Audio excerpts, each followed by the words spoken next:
A Cultura informa. Opinião. Ele está chegando nesta segunda-feira com a opinião, os comentários e a análise social de hoje. Professor Carlos Silva, boa tarde. Boa tarde, André Santiago. Boa tarde, Elaine Dias. Boa tarde, ouvintes do Cultura Informa. Boa tarde, professor. Qual o comentário de hoje? Nosso tema de hoje, o título é O Bicho. Vamos ao comentário. Primeiro, O Bicho é o título da poesia de uma crítica social feita por Manuel Bandeira na década de 40, especificamente em 1947. Mas antes de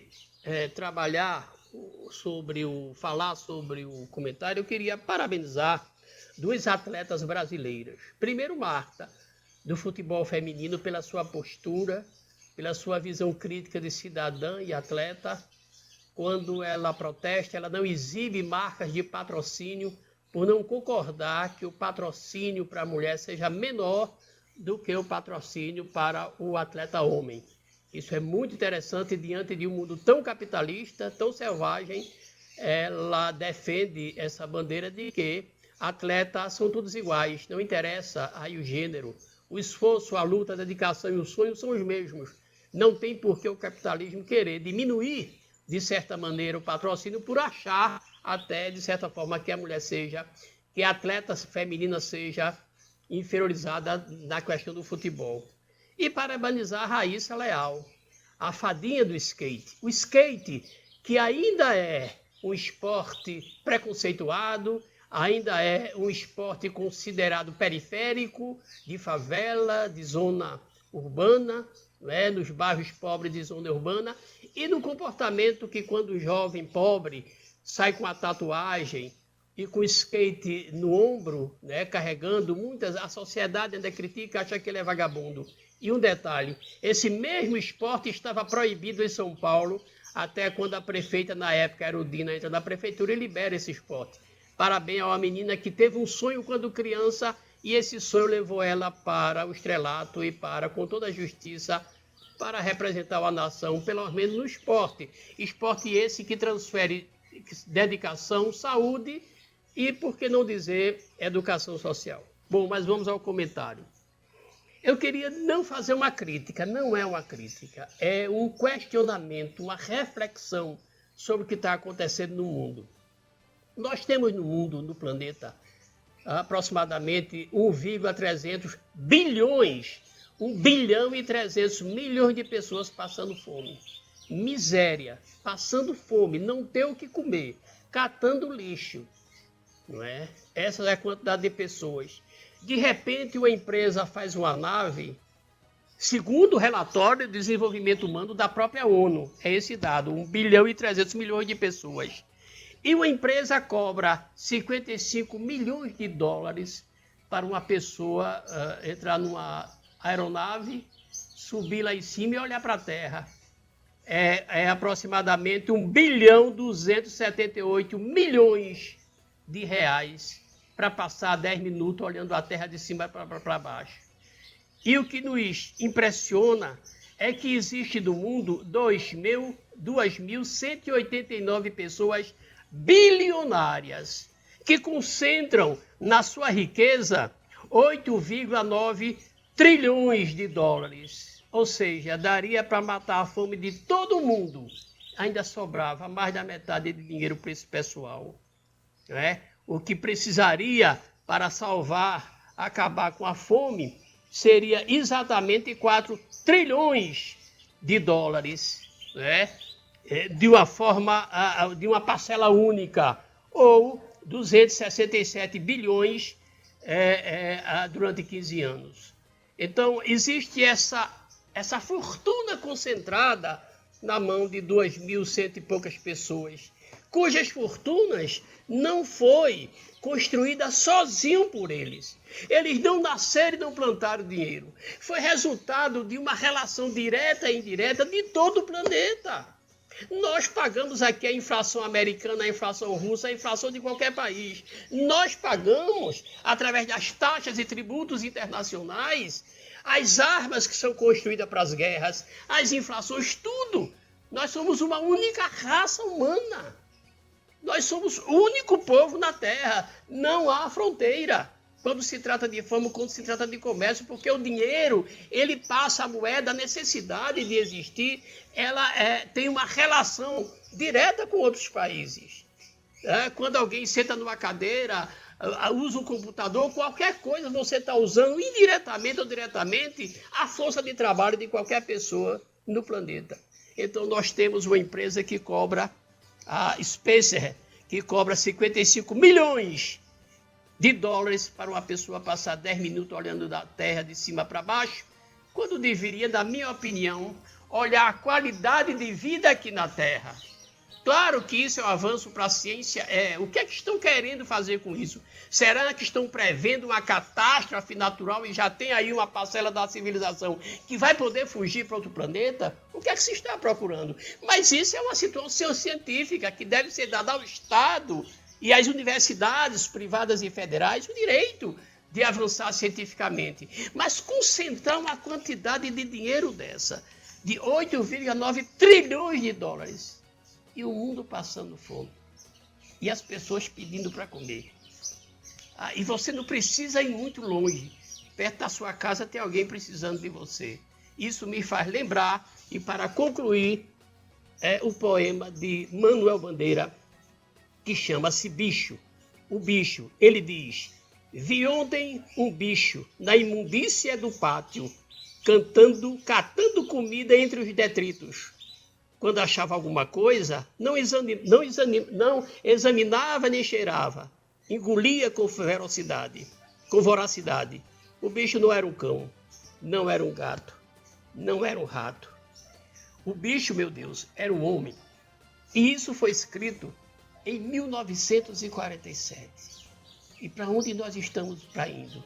Estamos voltando para o passado, para a fila do osso, para comprar feijão quebradinho, para quando você ajudar alguém que dá 20 ou 30 reais para comprar um remédio perto da sua casa, as pessoas chorarem. E nesse momento, alguém pagando 55 milhões de dólares para ir ao espaço. Isso está certo. Isso não deveria ser uma preocupação da ONU para que fossem essas pessoas trabalhar a possibilidade de acabar com a fome de qualquer ser humano. Era isso que temos que passar para o ouvinte do Cultura Informa. Opinião é na Cultura. Primeiro lugar em audiência, do jeito que você gosta. Você está ouvindo a Cultura Informa, o jornal do nosso rádio. Agora 1h mais 43 minutos. Faltam 17 minutos para as 14h. O ouvinte pode perguntar pelo Facebook, o WhatsApp, tem ainda o nosso canal no YouTube. Mensagem aqui no nosso WhatsApp. Boa tarde, professor. Aqui é Juscelino de Itacaimbó. O senhor acha que se Bolsonaro estivesse bem nas pesquisas, ele não estaria questionando as urnas eletrônicas? Professor? Erração. Isso é provocando uma situação de desculpa antecipada para justificar a derrota e tentar fraudar o material impresso para prejudicar, tirar a credibilidade da democracia civil. Isso é que é preocupante. Aqui no Facebook, desejar boa tarde a Zete Lucena, está desejando boa tarde a todos. O Newton Júnior, boa tarde, amigos. E também o Ronaldo George.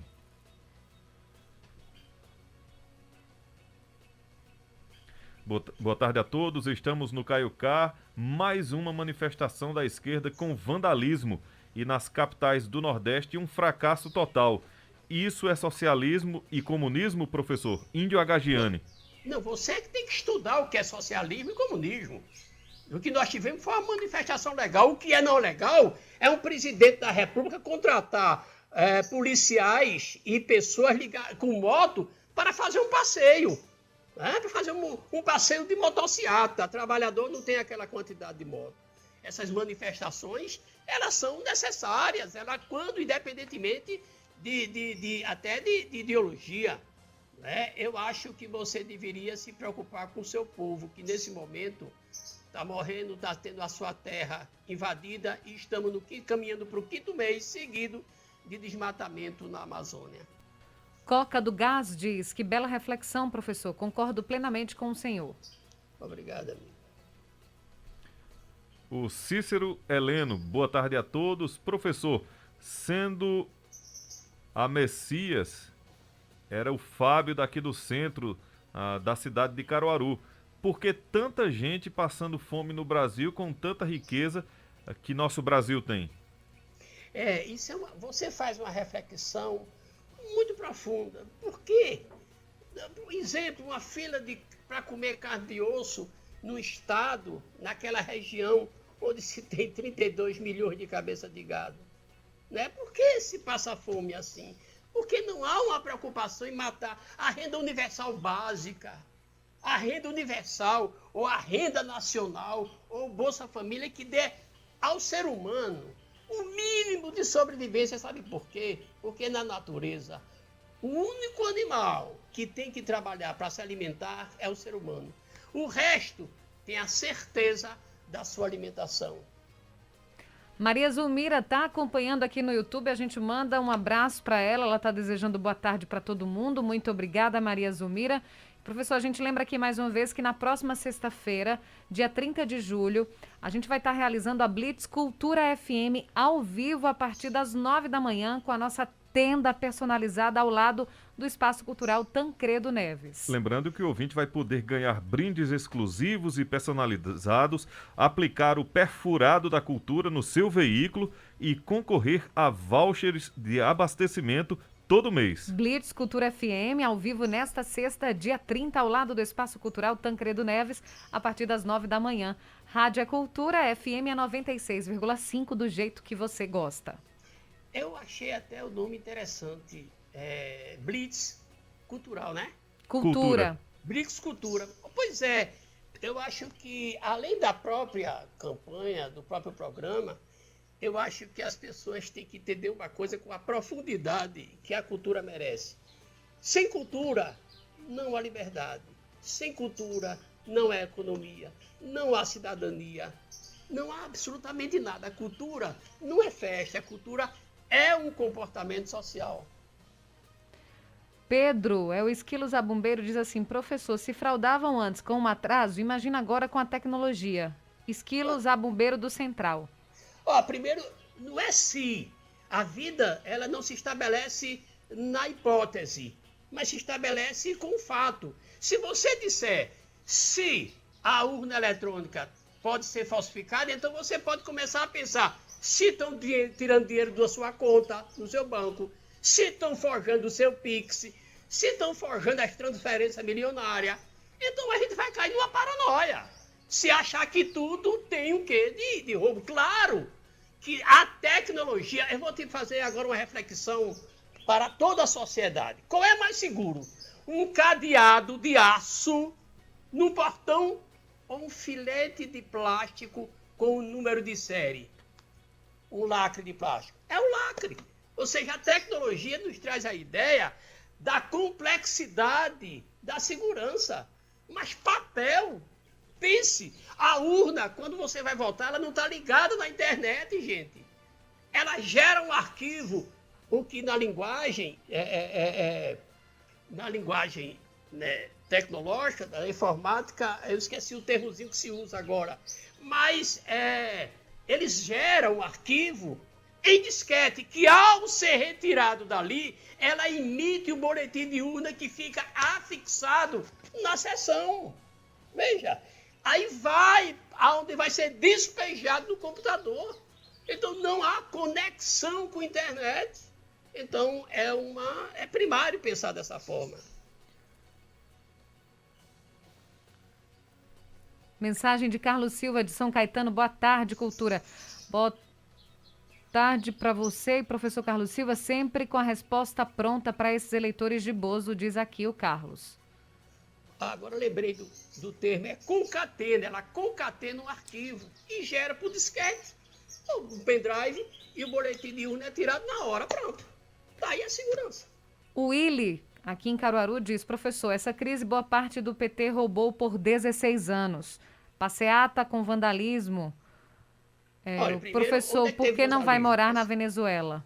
Primeiro, onde é que tem vandalismo? O vandalismo é fome. Vandalismo é 19 milhões de pessoas não ter o que comer nesse momento. Isso é vandalismo. Vandalismo é a miséria. Vandalismo é realmente a fome, mas é isso aí. Como diria Dom Helder Câmara, se você dá um alimento, se preocupa com a fome, você é humano. Mas quando você questiona a fome, aí ele chamou de comunista. Aqui o Gerson Cabral, boa tarde a todos. Gente, vocês sabem alguma coisa sobre essa linha de crédito para os músicos?